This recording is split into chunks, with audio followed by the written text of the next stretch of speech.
The smell hit me first. That unmistakable medicinal odor mixed with something else, something wrong. Standing in my sister Elaine's bedroom doorway, I froze, keys still dangling from my fingers. I wasn't supposed to be here. She'd made that abundantly clear during our last fight 3 weeks ago. But her neighbors had called, concerned they hadn't seen her in days, and I still had the emergency key. Elaine? My voice echoed through the apartment. Nothing. The bedroom looked like a hurricane had swept through, clothes scattered everywhere, empty takeout containers stacked on the nightstand, prescription bottles tipped over. My stomach twisted. My little sister had always been meticulous, even as a child. This wasn't like her. That's when I noticed the closet door. Unlike the chaotic room, it was perfectly shut, with a brand new padlock securing it. My heart pounded as I approached. What was so valuable that she needed to lock it away in this mess? I found the small key on her keyring. It took 4 tries before the right one clicked. The lock fell open in my palm, heavy and ominous. I hesitated, suddenly afraid of what I might find. Drugs? Money? Something worse? When I pulled the door open, the smell intensified. But it wasn't drugs. It wasn't anything I could have imagined. The closet was immaculate, pristine, and covering every wall were hundreds of photographs of me, my childhood, my wedding, my children. Recent photos I didn't even know existed. In the center stood a small table, like an altar, with candles and my high school graduation photo surrounded by wilted flowers. But what made my knees buckle was the journal open on the floor, Elaine's familiar handwriting filling the pages. Day 47 without Sarah. I watched her daughter's soccer game today. She looks just like Sarah did at that age. They never saw me. They never do. It's better this way, now that she's made it clear I don't exist to her anymore. I sank to the floor, the journal trembling in my hands. What had I done? Growing up, Elaine had always been in my shadow, literally and figuratively. 5 years younger, 3 inches shorter, and infinitely quieter. While I was captain of the debate team and prom queen, Elaine was the girl who spent lunches in the library. Not that she wasn't bright, she was brilliant actually. Just different. Sensitive in a way that made our father sigh with impatience and our mother hover with worry. Sarah will look out for you, Mom always told her, squeezing my shoulder with that look that said, "Don't let me down," and I didn't. Through elementary school, I was her protector. I scared away bullies and included her in games when other kids wouldn't. I was the perfect big sister, at least that's what I told myself. Things changed in high school. I was busy with friends, activities, and eventually, David, my high school sweetheart turned husband. Elaine faded into the background of my life, a shadow I acknowledged at family dinners, but otherwise barely noticed. After our parents died, Dad from a sudden heart attack my senior year of college, Mom from cancer 3 years later, Elaine and I were all that remained of our family. We should have grown closer. Instead, the distance widened into a chasm. "You never needed me," Elaine said once, during a rare vulnerable moment at Mom's funeral. "You were always enough on your own." I dismissed it as grief talking. Now, staring at this shrine she'd built to our fractured relationship, I realized she'd been telling me something important, and I'd been too self-absorbed to hear it.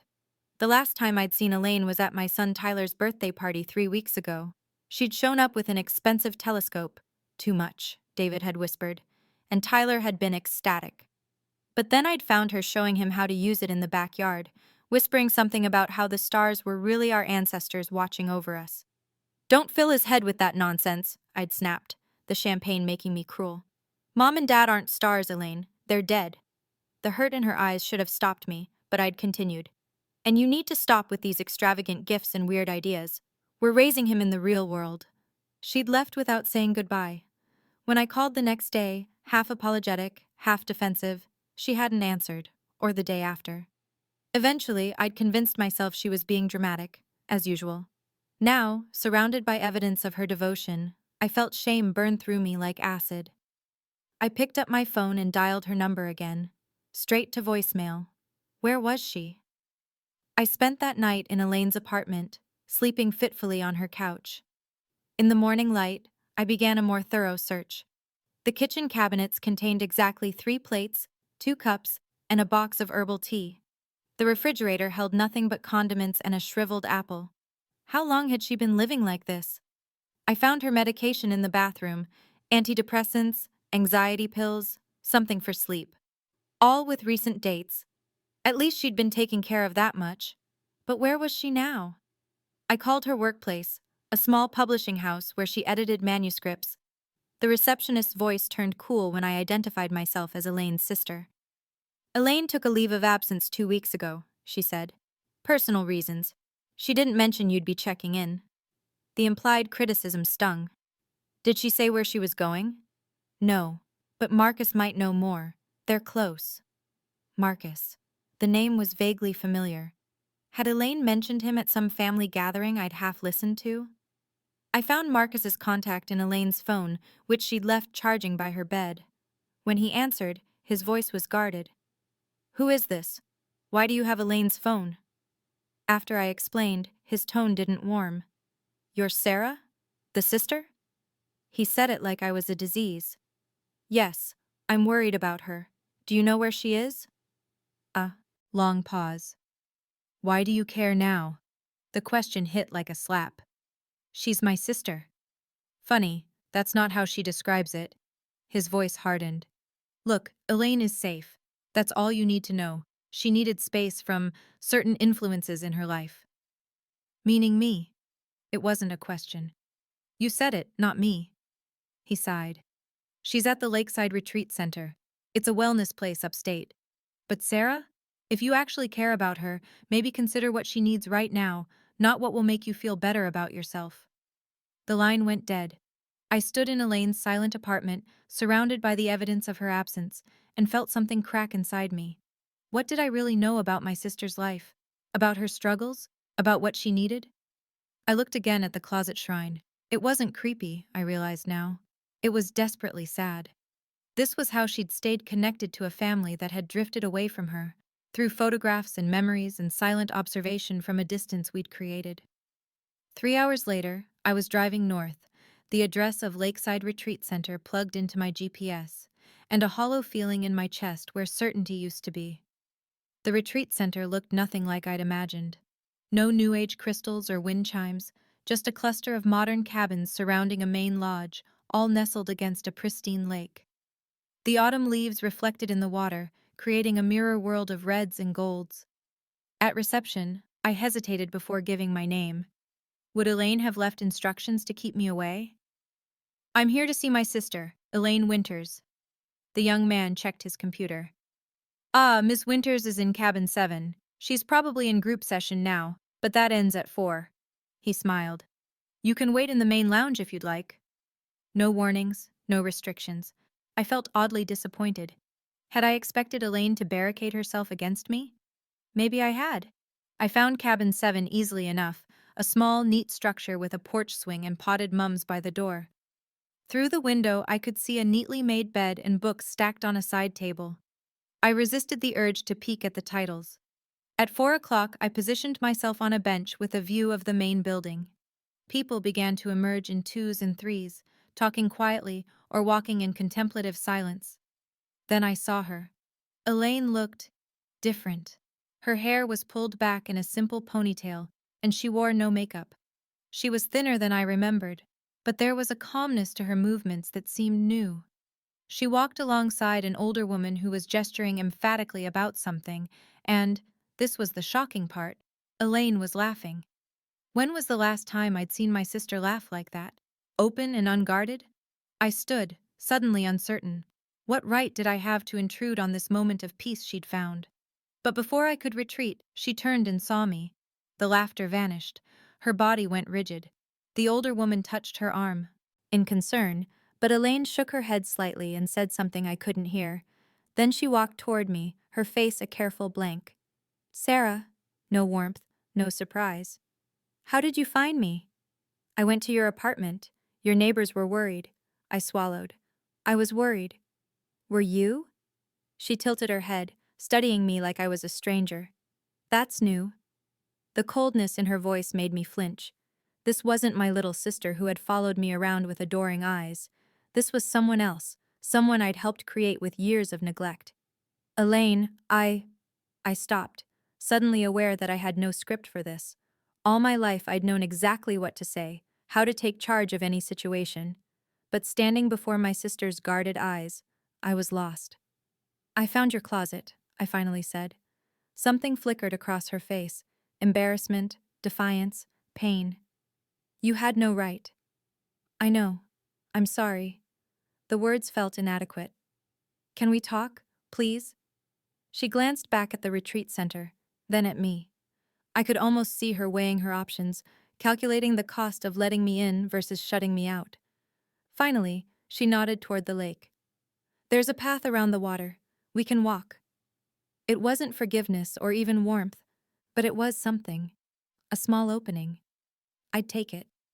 We walked in silence for the first 10 minutes, the crunch of leaves under our feet the only sound. The lake stretched beside us, still and reflective. I waited for Elaine to speak first, but she seemed content with the silence, her eyes fixed on the path ahead. Finally, I couldn't stand it anymore. "This place seems nice." "It is." Her voice was measured, careful. "It's a mental health retreat, not a spa, in case you were wondering." I wasn't. I stopped myself. Defensive reactions wouldn't help. "How long have you been here?" 12 days. I'm staying for 30. She glanced at me. "Marcus shouldn't have told you where I was." "He almost didn't. He's protective of you." A small smile touched her lips. "He's a good friend.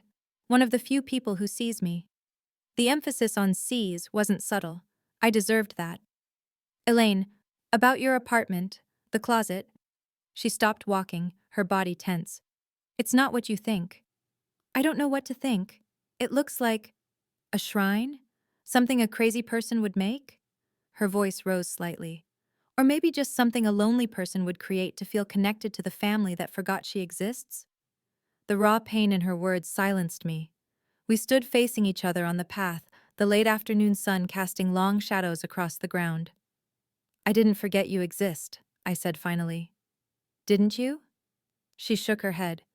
"When was the last time you called me just to talk? Not because you needed a babysitter or because Mom's birthday was coming up and you felt obligated to plan something together, just to check in?" I opened my mouth, then closed it. I couldn't remember. That's what I thought. She started walking again, faster now. "I've spent my whole life orbiting around you, Sarah. The perfect daughter. The successful one. The one who had it all figured out." "That's not fair," I protested, hurrying to keep up. "I've had my own struggles." "Of course you have. Everyone does." She stopped again, turning to face me. "But you never let me in. You never needed me. Do you have any idea what that's like, to love someone who doesn't need you back?" Her words hit me like physical blows. Had I really made her feel so unnecessary, so invisible? "The pictures," I said softly. "You've been watching us, coming to Tyler's games." She looked away, embarrassment coloring her cheeks. "Sometimes. I stay in the background. I just wanted to be part of your lives, even if you didn't want me there." "Why didn't you just talk to me?" "I tried." The force of her response startled a nearby bird into flight. "God, Sarah, I've been trying my whole life.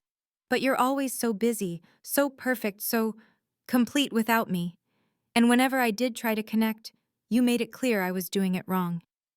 "That's not true," I said automatically. But even as the words left my mouth, I knew they were a lie. Memories flooded back. Elaine bringing soup when I had the flu, and me complaining it wasn't the kind I liked. Elaine offering to babysit, and me giving her a detailed list of rules as if she couldn't be trusted. Elaine trying to share her thoughts about Mom's death, and me shutting her down because her spirituality made me uncomfortable. "I'm sorry," I whispered. "I didn't realize." "No," she agreed, her voice tired now rather than angry. "You didn't." We resumed walking, the silence between us different now, heavier with unspoken truths, yet somehow less tense. When we reached a small dock extending into the lake, Elaine sat at the edge, her feet dangling above the water. After a moment's hesitation, I joined her. "Why are you here, Sarah? Really?" I looked out over the water, gathering my thoughts. "I was worried when I couldn't find you. And then when I saw the closet, I realized how little I knew about what you've been going through. It scared me." It scared you to realize I'm a real person with real feelings? Her tone was bitter. No, I said carefully. It scared me to realize how badly I've failed you as a sister. She was quiet for so long that I wondered if she'd heard me. When she finally spoke, her voice was barely audible over the gentle lapping of the water. I tried to kill myself 3 weeks ago, after your son's party. The world seemed to stop. I couldn't breathe, couldn't think. What? I didn't go through with it. I called the crisis line instead. She still wouldn't look at me. That's why I'm here. Voluntary commitment after a near attempt. Horror washed over me in icy waves. Elaine, my God, why didn't you call me? Now she did turn, her eyes filled with a mixture of disbelief and resignation. Why would I call the person whose rejection pushed me to that edge? The truth of it struck me like a physical blow. Our argument at Tyler's party, my casual cruelty, the way I dismissed her afterward. Had I really almost lost my sister because I was too self-absorbed to see her pain? I didn't know, I whispered, tears filling my eyes. I'm so sorry. I didn't know. No, she said softly. You didn't want to know. There's a difference. As the sun began to set over the lake, casting everything in golden light, I realized that finding my way back to my sister would be much harder than the drive up here. It would require something I'd never been good at, admitting I wasn't the hero of this story. I was the villain. Elaine agreed to let me stay the night in the retreat's visitor cabin, though I sensed it was more out of exhaustion than forgiveness. The next morning, we met for breakfast in the main lodge, an awkward, stilted affair where we both pushed eggs around our plates and avoided eye contact. You should go home, she said finally. I appreciate you checking on me, but I need this time to heal, without you. The dismissal stung, but I nodded. I understand. Can I call you, though? Maybe we could talk once a week? She looked skeptical. Why? What's changed since yesterday? It was a fair question. What had changed? Everything and nothing. I still didn't know how to be the sister she needed. I still carried the same instincts that had driven us apart. But something had shifted inside me, a recognition that had been missing before. I want to try, I said simply. I want to know you, Elaine. The real you, not just my idea of you. She studied me for a long moment, then nodded slightly. Sundays at 7. You can call then. But Sarah. Her eyes held mine steadily. If you miss a call without a real emergency, we're done. I can't keep investing in someone who won't invest back. It was a reasonable boundary, and yet it terrified me. Could I really commit to this? What if I failed her again? As I drove home that afternoon, the autumn landscape blurring past my windows, I felt a strange mixture of dread and determination. For the first time, I was seeing my relationship with Elaine clearly, not as the supportive big sister I'd imagined myself to be, but as the dismissive, self-centered person I'd actually been. The realization was painful but necessary, and it left me with an impossible question. How do you make amends for a lifetime of casual neglect?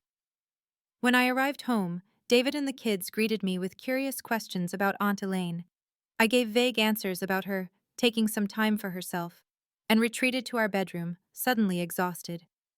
David followed me, closing the door behind him. What's really going on, Sarah? I sank onto the bed, the facade crumbling. Through tears, I told him everything. The shrine in the closet, Elaine's suicide attempt, the years of neglect she'd described. He listened without interruption, his face growing increasingly troubled. When I finished, he sat beside me, taking my hand. I had no idea it was that bad. Neither did I admitted. Or maybe I did, and I just didn't want to see it. He was quiet for a moment. You know, I've always thought there was something off about how you talk about Elaine, like she's a responsibility, not a person you love. His observation hit home. Was that how I'd been treating her? Like an obligation? I do love her, I protested weakly. I know you do. But Sarah, he hesitated. Do you like her? As a person? The question caught me off guard. Did I like my sister? I'd never really thought about it.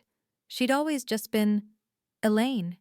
Sensitive, needy Elaine, who complicated family gatherings with her odd comments and intense emotions, who made me feel simultaneously guilty and annoyed, who looked at me with eyes that expected something I didn't know how to give. I don't know, I admitted finally. I don't think I ever tried to. David squeezed my hand. Maybe that's where you start then. That night, I couldn't sleep. I kept seeing the closet shrine, the carefully arranged photographs, the journal entries chronicling Elaine's lonely vigil on the periphery of my life. Had she really been at Tyler's soccer games? Had she seen Emma's dance recitals? Had she been there all along, watching from a distance, too afraid of rejection to approach? The thought broke my heart, and with that heartbreak came a realization. I didn't know my sister at all, but I wanted to. Sunday at 7 o'clock, I called Elaine as promised. She sounded surprised when she answered, as if she'd expected me to forget. "How are you?" I asked, trying to sound natural and not like I'd spent the past hour rehearsing what to say. "Better, I think." Her voice was cautious. "The program here is intense but helpful. How are things at home?" We made awkward small talk for a few minutes. The weather, the kids, a book she was reading. Then I took a deep breath and asked the question I'd been pondering all week.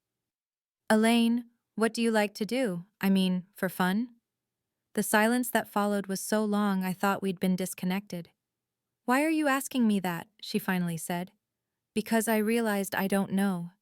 My voice cracked slightly. "I don't know what makes you happy or what you dream about or anything real about you. And I want to." Another long pause. "I like photography," she said finally. "Nature, mostly. I have some pieces in a small gallery downtown." I blinked in surprise. "You're a photographer? Since when?" "Since college. I majored in English and minored in fine arts, remember?"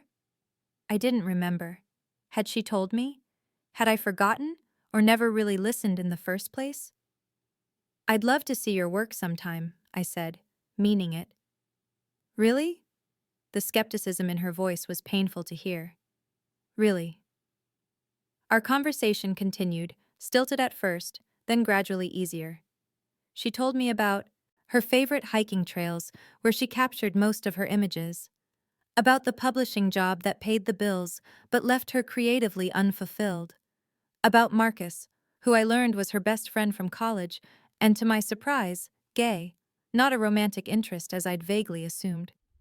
"He's been trying to convince me to quit my job and focus on photography full-time," she said, a note of animation entering her voice. "He thinks I could make it." "Could you?" I asked, genuinely curious. "Maybe. I've been saving and I sell enough prints to supplement income, but—" She trailed off. "It's scary to leap without a safety net." "You could stay with us while you get established," I offered impulsively. "The guest room is just sitting there." As soon as the words left my mouth, I regretted them. Not because I didn't mean the offer, but because it was exactly the kind of thing the old Sarah would say, swooping in with a solution, taking charge, making decisions for others. "Sure enough," Elaine's voice cooled. "I don't need charity, Sarah." "It's not charity," I backpedaled. "It's family, but I understand if you'd rather not." The conversation ended soon after, more cordial than warm. I'd made a misstep, but at least we'd talked. It was a beginning. The next Sunday I called again, and the Sunday after that. Each conversation was a little less strained, a little more real. I learned that Elaine loved spicy food but hated cilantro, that she volunteered at an animal shelter on Saturdays, that she'd dated a man named Richard for 2 years before breaking it off because he wanted children and she didn't. "You don't want kids?" I asked, surprised. "I always thought you'd be a great mom." "Why?" she challenged. "Because I'm nurturing? Or because you can't imagine a fulfilled life without children?" The question made me uncomfortable.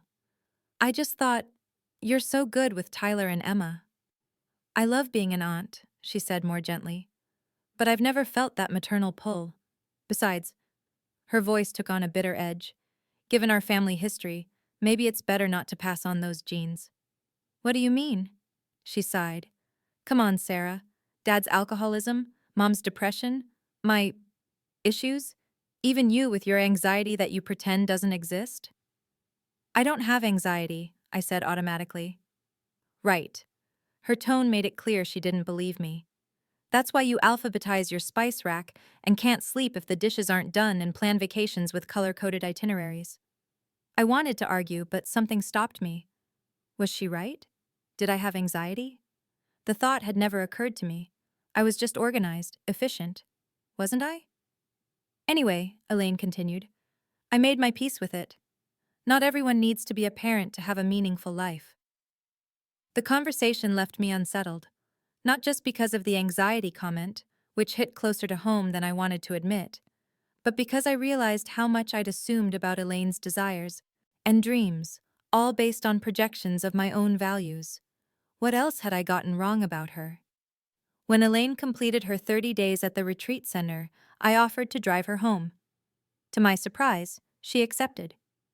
The woman who emerged from cabin 7 with a small suitcase looked healthier than when I'd last seen her face fuller, her movements more confident. She'd cut her hair into a short bob that framed her face nicely, highlighting cheekbones I'd never noticed before. You look good, I said as she slid into the passenger seat. Thanks, I feel better. She buckled her seatbelt and looked straight ahead. I'm still on medication, and I'll be doing outpatient therapy twice a week, but I'm okay. The drive back to the city was quiet, but not uncomfortable. Elaine gazed out the window, occasionally pointing out spots where she'd like to stop and photograph someday. I made mental notes of each location, an idea forming in my mind. When we reached her apartment building, I hesitated. Do you want me to come up? Help you get settled? She seemed to consider it, then nodded. Actually, yes. There's something I want to show you. Her apartment had been cleaned, probably by her, before she left for the retreat. The chaos I'd encountered was gone, replaced by the neat, minimalist space I remembered. As we entered, she headed straight for the bedroom. I need to deal with the closet, she said, her back to me. I can't keep living like that. I followed her, heart pounding. The padlock was gone, the door slightly ajar. Elaine took a deep breath and pulled it open. The shrine was exactly as I'd left it. Photos covering every surface, the small altar in the center, the journal on the floor. Elaine stared at it for a long moment, then turned to me. I need to take it down, she said quietly. Will you help me? There was something ritualistic about the way we dismantled the shrine. Carefully removing each photograph, Elaine would study it briefly before placing it in one of two piles, keep or discard. Some made her smile, others made her wince. I worked silently alongside her, following her lead. When we reached the altar with my graduation photo, she paused. I was so proud of you that day, she said softly. You were valedictorian, and you gave that amazing speech about reaching for the stars. I thought you were the most brilliant person in the world. The memory of that day came flooding back. The hot auditorium, the scratchy gown, the nerves as I approached the podium. I remembered scanning the audience and seeing my parents. But had I looked for Elaine? Had I even thought about what the day meant to her? I was 14, she continued, tracing the frame with her finger. I decided that day that I wanted to be just like you when I grew up. It took me years to realize that was impossible. She placed the photo in the discard pile, and years more to realize it wasn't even desirable. The statement should have hurt, but instead, it felt like truth. We weren't meant to be the same person. We never had been. As we worked, I noticed something about the photographs. They captured moments of genuine joy. My wedding day, laughing with bridesmaids. Tyler's birth, my face exhausted but radiant. Emma's first steps. A family picnic at the lake. These are all happy moments, I observed. Elaine nodded. That's what I wanted to remember. That somewhere out there, you were happy. She met my eyes. Even if it was without me. The simple statement broke something open inside me.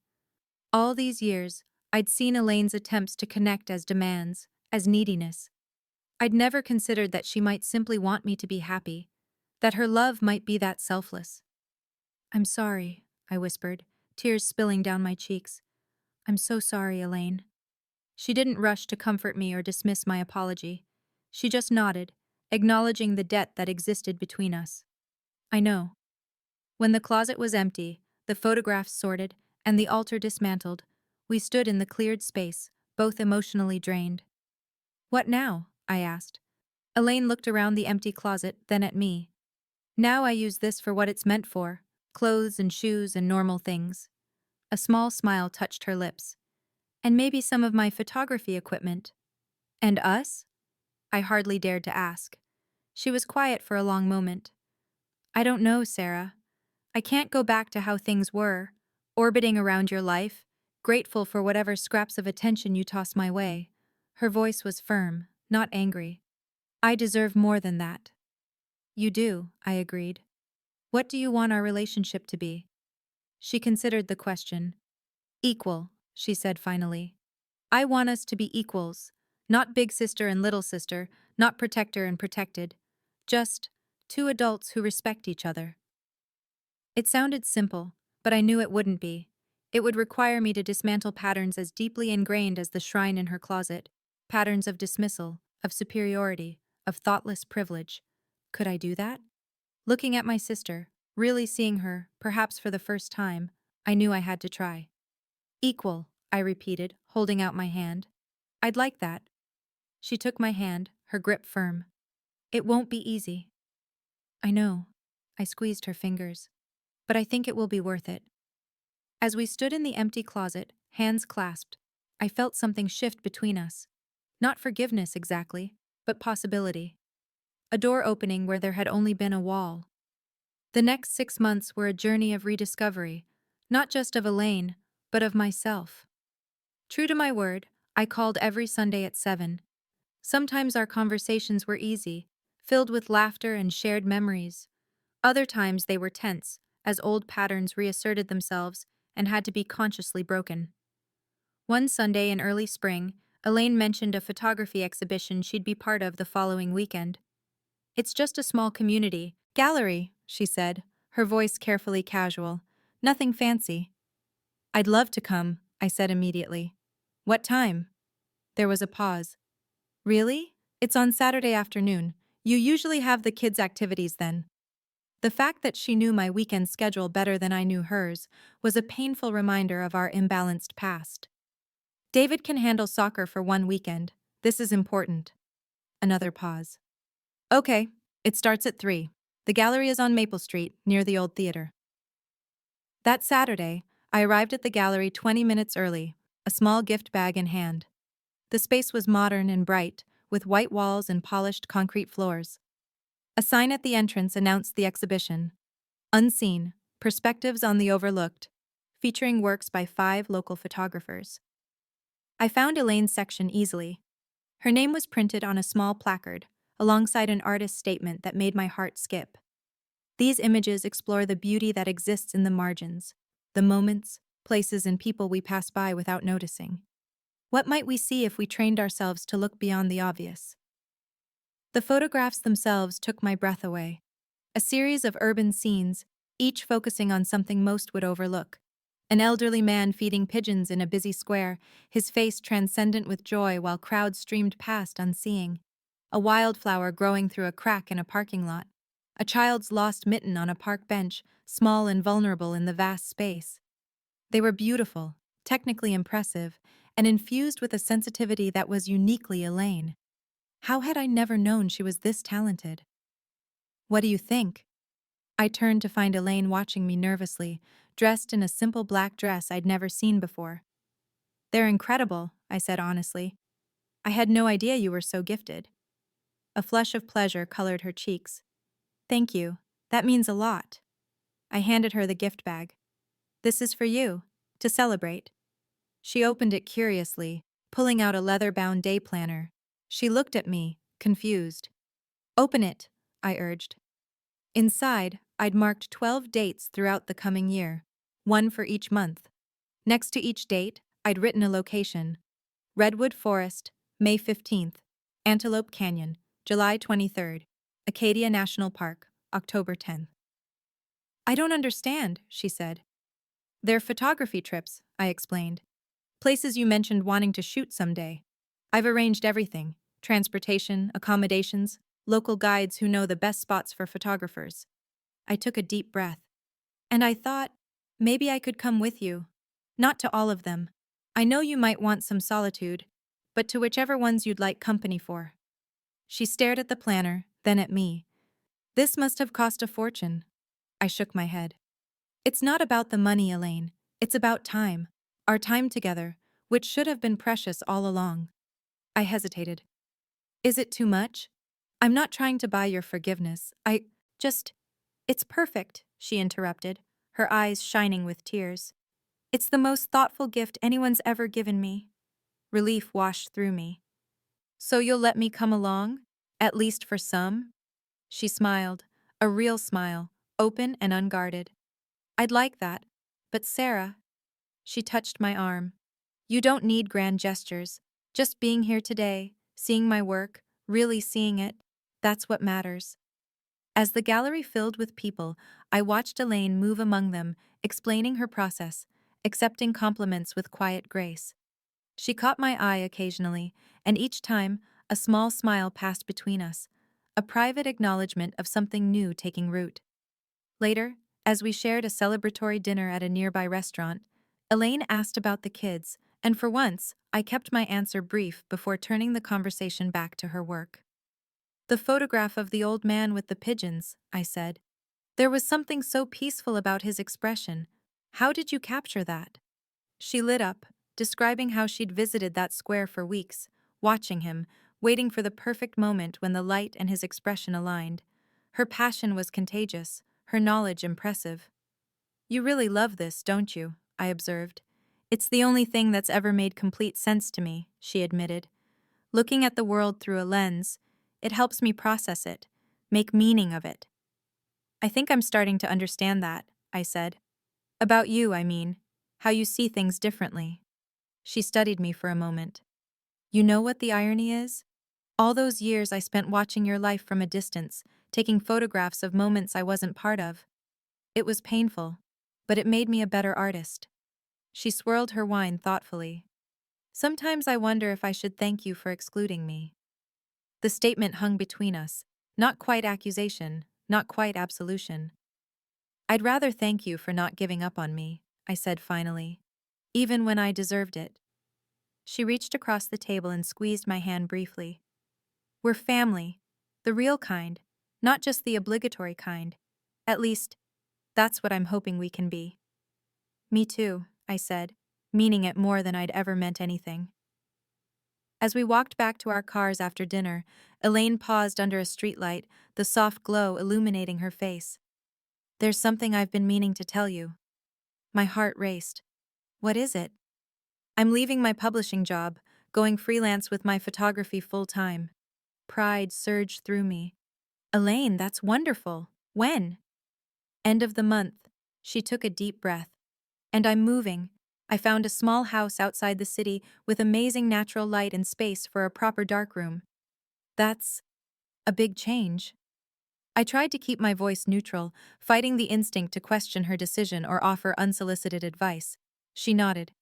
It is, but it feels right. She hesitated. The house has a guest room. Not fancy, but comfortable. Your family would be welcome any time. The invitation, so carefully extended, felt like a precious gift. We'd love that. Maybe for a weekend this summer? I'd like that. She smiled, then checked her watch. I should go. Marcus is coming over to help me sort through which pieces to keep from the exhibition. We hugged goodbye, a real embrace, not the perfunctory kind we'd exchanged at family gatherings for years. As I watched her walk to her car, silhouetted against the evening sky, I realized something profound. I liked my sister. Not just loved her out of obligation, but genuinely liked the person she was. It had taken a locked closet, a mental health crisis, and months of difficult conversations to get here. But standing on that sidewalk, watching Elaine drive away toward her new life, I felt something I hadn't experienced in years, perhaps ever, regarding my sister. Pride unmixed with condescension, love unmixed with duty, and something else, something that felt like hope. 2 years later, I stood in Elaine's gallery, yes, her gallery, not just a small section in someone else's space, surrounded by her most ambitious exhibition yet. Connections explored relationships of all kinds through diptychs, paired images that spoke to each other across space. The centerpiece of the show was a large diptych titled Sisters. On the left, a photograph from our childhood, me at 10, Elaine at 5, sitting on our parents' porch steps. I had my arm around her shoulders, both of us squinting into the sun. On the right, a recent image, the two of us on the rim of the Grand Canyon at sunrise, one of our photography trips. In both images, we were connected, but the quality of that connection had visibly transformed, from protection to partnership. It's strange seeing our relationship on display like this, I murmured to Elaine as we stood before it. Too personal? She asked, concerned. No, I said thoughtfully. Just true in a way that's almost uncomfortable. You captured everything. What we were, what we became, what we are now. She smiled. That's what I do. See the truth and frame it in a way others can access. You're remarkable at it. I meant it sincerely. The gallery was packed with admirers, collectors, and critics. Elaine moved among them with confidence that would have been unimaginable 3 years ago. Her work was selling well. She'd been featured in several prestigious photography magazines. She was, by any measure, successful. But the real success, to my mind, was less visible. The way she carried herself now, the clarity in her eyes, the absence of that desperate need for approval that had once defined her. She had become fully herself, and in doing so, had helped me become a better version of myself as well. My phone buzzed with a text from David. Kids are getting restless. Okay to take them for ice cream? We'll be back for closing. I showed Elaine the message. Do you need me to stay? Go, she said, easily. Spend time with them. I've got this covered. As I made my way through the crowd, I passed Marcus, who gave me a genuine smile, a far cry from the hostility of our first interaction. She's amazing, isn't she? He said, nodding toward Elaine. Always was, I replied. I just didn't have the sense to notice. Outside, I found David with Tyler and Emma on a bench across the street. At 13 and 10, they were growing so fast it sometimes took my breath away. Aunt Elaine's pictures are cool, Tyler said as we walked toward the ice cream shop. The one of us in the treehouse is my favorite. Mine too, Emma agreed. Can we sleep over at her house next weekend? She said she'd teach me how to develop film in her darkroom. If she offered, then yes, I said, smiling at their enthusiasm. 3 years ago, they'd barely known their aunt. Now she was an integral part of their lives, the cool aunt who took them hiking and taught them to see the world differently. Later that night, after the exhibition closed and the last guests departed, Elaine and I sat on the floor of her gallery, shoes off, sharing a bottle of champagne. To success, I toasted. To seeing what matters, she countered, clinking her glass against mine. We drank in comfortable silence, surrounded by images that told stories of connection and disconnection, presence and absence, love and loss. Do you ever think about that closet? I asked suddenly. The shrine? She considered the question. Sometimes. Not with shame anymore, but as a reminder. Of what? Of how far I've come. Of how desperate I was for connection. She looked at me directly. Of how close I came to giving up. A chill ran through me at the memory of what could have been lost. I'm glad you didn't. Me too. She set down her glass. You know what's strange? In some ways, that shrine saved me. Creating it gave me a way to feel connected when real connection seemed impossible. It was unhealthy, yes, but it kept me going until I could find healthier ways to belong. I thought about that. How sometimes the very things that seem most broken about us are actually desperate attempts at survival. How what looks like madness from the outside might be the only path through unbearable pain. I have something for you, Elaine said, reaching into her bag. She pulled out a small wrapped package. I was going to wait until your birthday, but tonight feels right. I unwrapped it carefully. Inside was a small leather-bound album. Opening it, I found photographs I'd never seen before, Elaine and me throughout the years, from childhood to present. But these weren't the posed holiday photos or forced family portraits I was familiar with. These were quiet moments. Elaine and me reading on the couch as teenagers, backs touching. The two of us laughing in the kitchen at Mom's last Thanksgiving. A recent image of our shadows on a hiking trail, elongated and connected. I don't remember most of these being taken, I said, puzzled. Most weren't, In the traditional sense, Dad took that one of us reading. She pointed to the teenage image. Mom took the Thanksgiving one, the hiking one I set up with a timer. She touched the album gently. I wanted you to see that we've always had moments of real connection, even when it felt like we didn't. They were just easy to miss. Tears filled my eyes as I turned the pages, seeing our shared history through her lens, not the shrine of an outsider looking in, but the record of someone who had always been part of my story, even when I failed to acknowledge it. "Thank you," I whispered, "for not giving up on us." She smiled, a full, genuine smile that reached her eyes. Some connections are worth fighting for, even when they seem broken beyond repair. As we sat in the quiet gallery, surrounded by images of connection, I thought about the locked closet that had started our journey back to each other. How something so painful could lead to something so healing.